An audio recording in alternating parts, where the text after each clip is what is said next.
imagine that you have children who have a certain low-level amount of neurological trouble when they're infants. So something's gone wrong, maybe a little oxygen deprivation at birth, something like that. Something's gone a little bit wrong with their neurological development.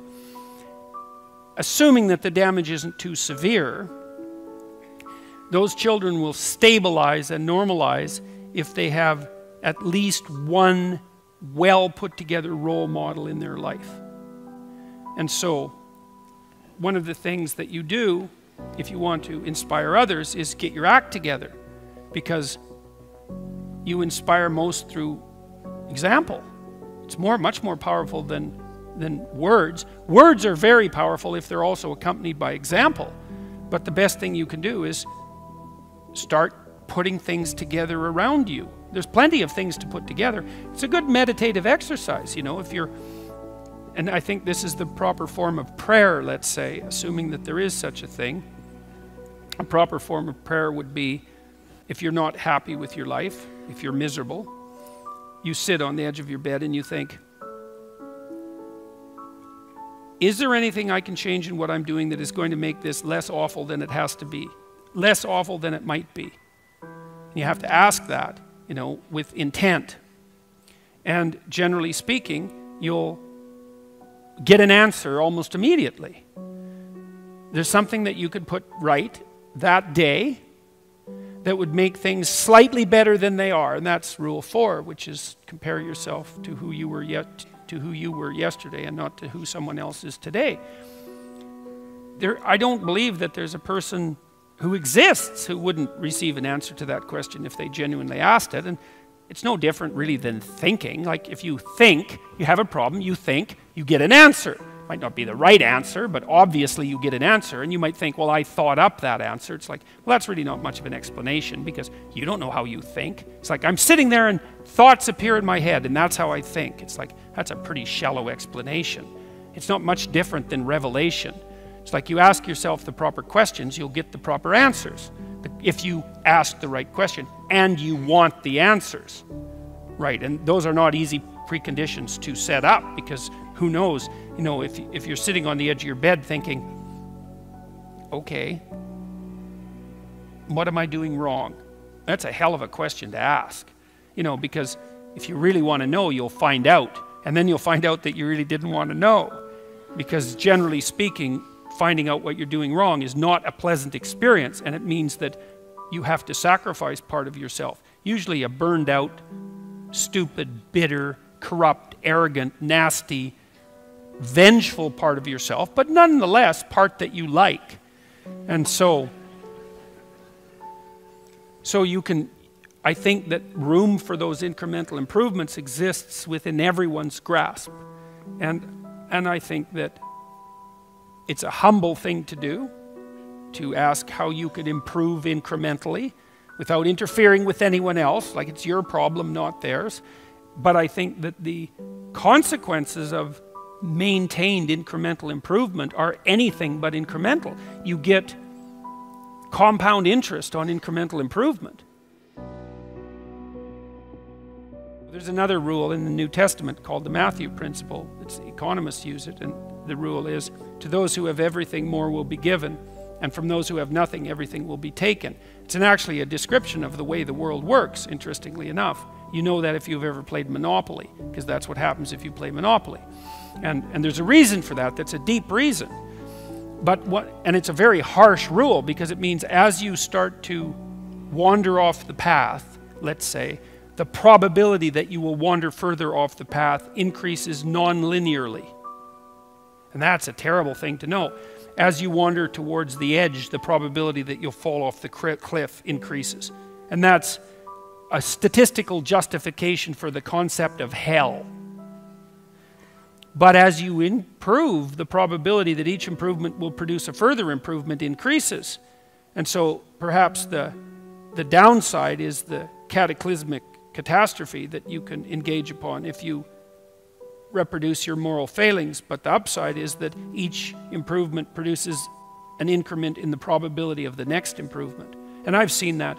It's a truism among behavioral psychologists. I mean, although they don't generally phrase it that way, if you're a behavioral psychologist, and I am a behavioral psychologist, what you do is you find out what, essentially you help a person establish their aim, and then you break down what they're trying to do into attainable units, and you negotiate with them. You say, well, look, you know, well, they say, I'm not making use of my time very well, spending 3 hours a day playing video games. You say, well, okay, hypothetically, how much time would you like to spend playing video games? And they say, well, I could probably spend an hour a day without it interfering with the rest of my life. Which is kind of the issue, right? Because if you play video games, fine, but maybe 3 hours means that you're not doing your homework or something, and that's not a good game. So you say, okay, well, I want to play for an hour a day. It's like, okay, well, can you shift to an hour a day right now? And this is supposed to be an honest conversation. And the person says, no, I've tried that lots of times. Every time I try, I just fail. And so you don't say, well, quit failing, go play 1 hour a day, and the problem will be solved. That's a stupid strategy.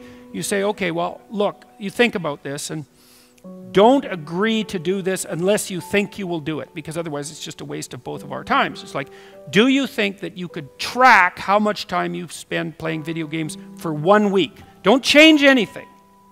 Just track it. And they think, yeah, I could probably do that, but I might miss a couple of days. And you think, okay, fine. So here's the deal. 5 out of the next 7 days, you just track how much time you spent playing video games. And the person says, I think I can do that. Because that's what you want them to say. You want them to succeed at the improvement. It's not much of an improvement, but it's something, right? Then they come back and they say, well, yeah, I was playing about 4 hours a day. And so you say, okay, well, fine, good work, man. You got it tracked. Now we know the parameters of your problem. It's actually a little worse than you thought, but at least you had enough sense to measure it. We know where you're at. Okay, do you think you could cut that down to 3.5 hours every day? And the person thinks, no, I'm pretty weak-willed. I don't think I could manage that. You say, well, how about this? Do you think that 2 of the next 7 days you can only play for 3 hours?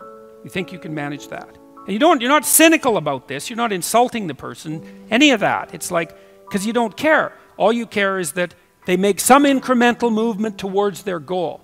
And the person thinks about that, if they have any sense, and they take their weakness into account, and they think, I think I could probably do that.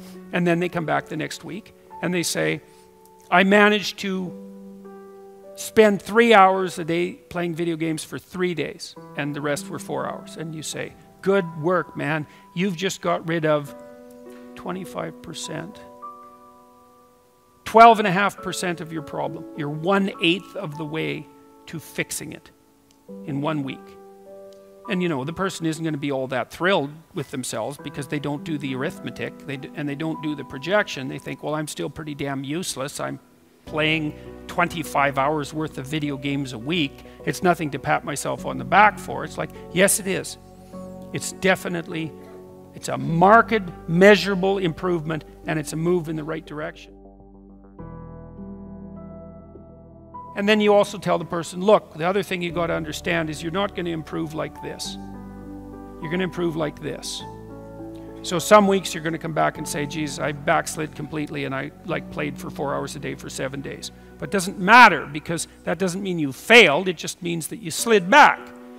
You want to calculate it over a month or something like that. And, you know, generally speaking, a month later, the person's down to something like 2 hours a day.